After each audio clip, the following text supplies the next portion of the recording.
школу тартып қойдым. Откуда русский знаешь? Кто тебя научил? На улице, наверное. Мен тартып қойдым.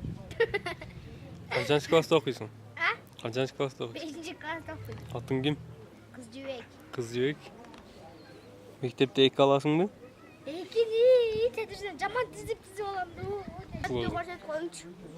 Біле, қана, башынан көрсетіп қойыңшы. Давай.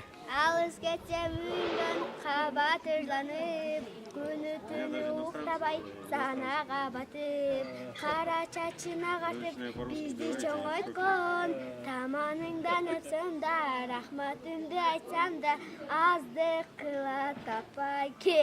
Апа, кенді манайы, açık болсын ардайым, ору бачы абаке, ұзын өмір қалаймын, оу, алтын апаке болды. Жақсы. Апаңа арнап шығарған ыры бұл, а? Кімдің ыры? Кімдің ыры?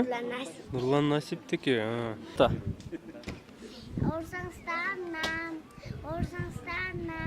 ору баңыз, орсен адайсың, жолу далық, жақшылықта жалдырап, жолу алып, жатын адайсың, еске салчу, жақшылықта жалдырап,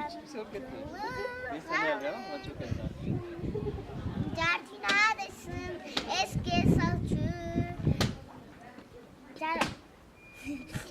Ырда ер. еске салчу. Орсаңстанам, ору баңыз, жақшылықта жалдырап, жолуға біз, жарықтың адайсың, еске салчу. Орсаңстанам, оны жаңыштарынам, Жымқын соyotkan тартып алып атыр. Тарттым ғой? Мен тартқыш. Атың кім атың? Байер, мұнда бір қоғын байер. Ырдап берші. Неме телевизорға шығарат кен. Мұнда бір мака. Мен дағырда бердім. Ырда.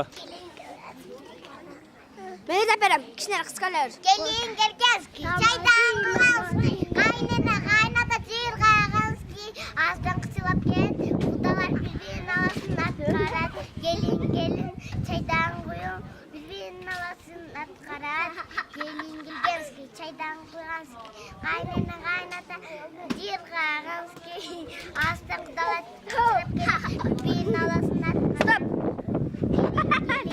çaydan koyun, Сүйгенің кім? Sügön жоқ. Неге? Жөнеле. Бұл класста... Мына sügön. Бұл класстағы сүйгеніңнің аты кім? Не қыласыз? Айт та. Сүретін көрінбейді ке, мына өзіңіле көрсең мұны. Қана? Бұл класста sügön не қылас? Көрдің бі? Малика дәсіз. Бұл sügön аты Умар. Көрдің бі? Қана мен өзім. Ой я. Қана мен өзім. Болды? Болды айым тиішпегіл, а?